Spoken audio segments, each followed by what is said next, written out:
Hello viewers, we are back with another video of the series How It Started. And today we are going to talk about one of the oldest and largest investment banking firms. Can you take a guess? It's none other than JPMorgan. JPMorgan is a banking empire that's been shaping the financial world since the 1800s. From saving the US government from economic collapse to building the first billion-dollar company. Morgan was the guy everyone turned to when money was on the line. He played a massive role in railroads, electricity, and industrial consolidation, basically laying the foundation for modern finance. So, sit tight and enjoy the ride to a story that tells how JP Morgan became what it is today. It can't really be told precisely when it began because the plot dates back to the 18th century. But let me take you through. Believe it or not, it all started with water. In 1799, the ever-busy streets of New York City were facing an issue of clean drinking water.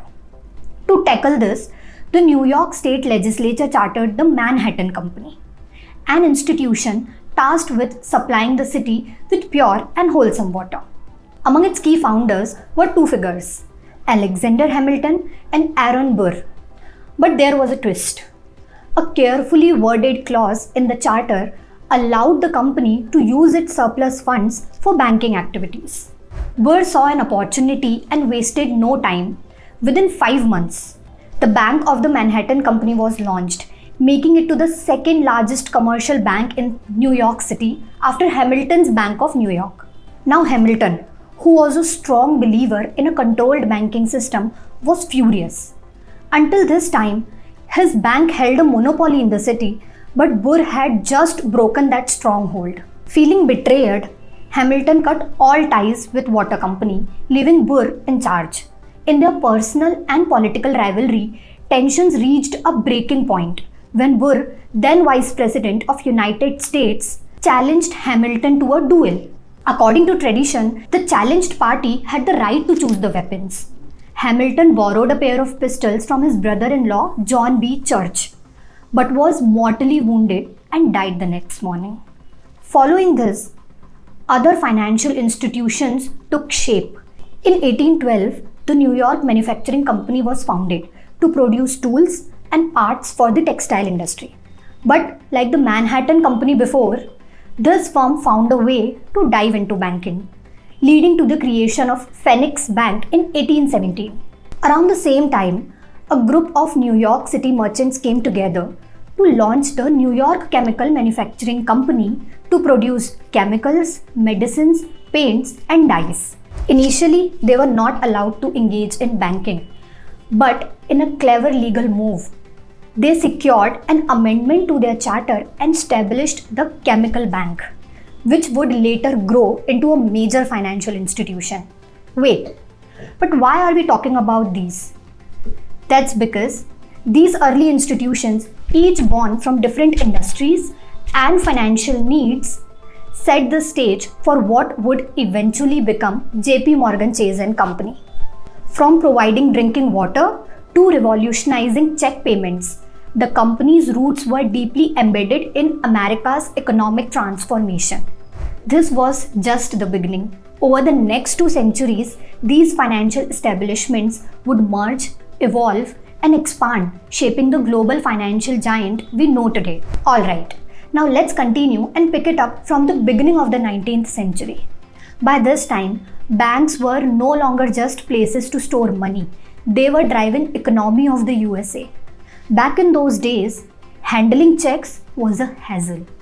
Bank messengers had to run around the city, exchange checks for cash, which was a slow, risky, and exhausting process. To fix this, several banks came together to create the New York Clearing House, which later became a part of JPMorgan Chase. This new system centralized check clearing, making transactions faster, safer, and way more efficient for everyone involved.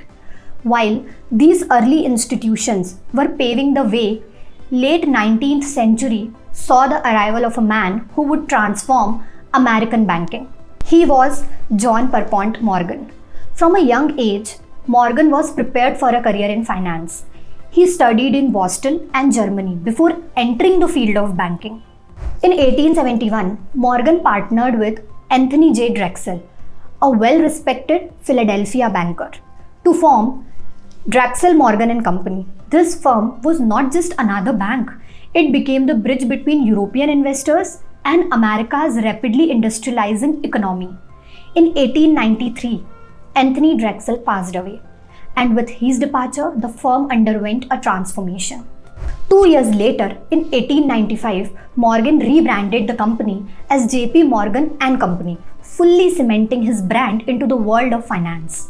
During the same year, the US government was running out of gold, and the economy was in trouble.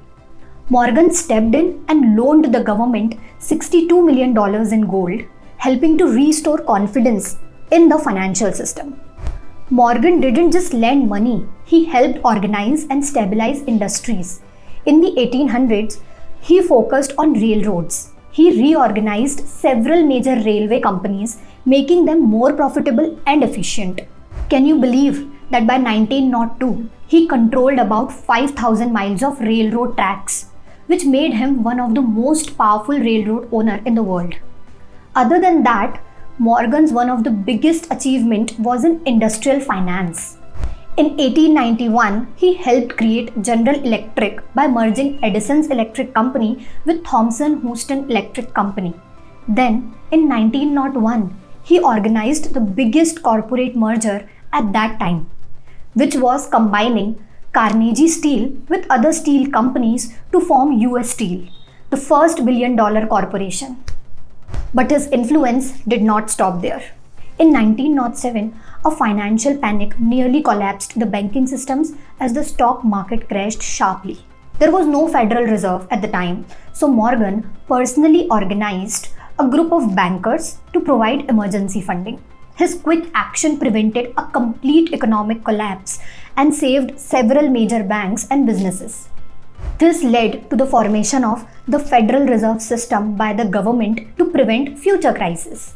JP Morgan passed away in 1913, but his company continued to grow globally. Over the 20th century, it merged with several other banks such as the Manhattan Company and Chemical Bank, which we earlier spoke about.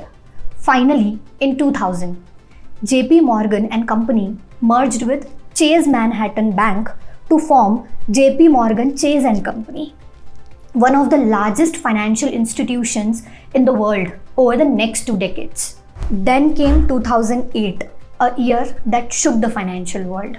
The global financial crisis sent banks into free fall, one of which was Bear Stearns.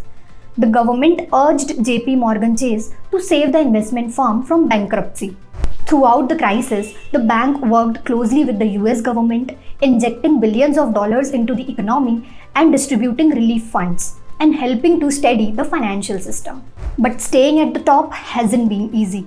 Over the years, the bank has faced crises, scandals, and tough regulatory challenges. In 2013, JP Morgan agreed to a $13 billion settlement with the US government over its role in selling risky mortgage backed by securities before the 2008 crash. In 2014, hackers breached the company's system, stealing the personal data of 76 million households and 7 million small businesses, which one of the biggest cyber attack in banking history. Despite these losses and threats, JP Morgan Chase has always found a way to bounce back. The company continues to innovate, invest in technology, and strengthen its risk management. It has come a long way, growing from a small banking venture into a global financial powerhouse. Through crises and mergers, the firm has shaped economies and helped businesses succeed along its own journey. Its story is not just about finance, it's about strength, vision, and the power to shape the history.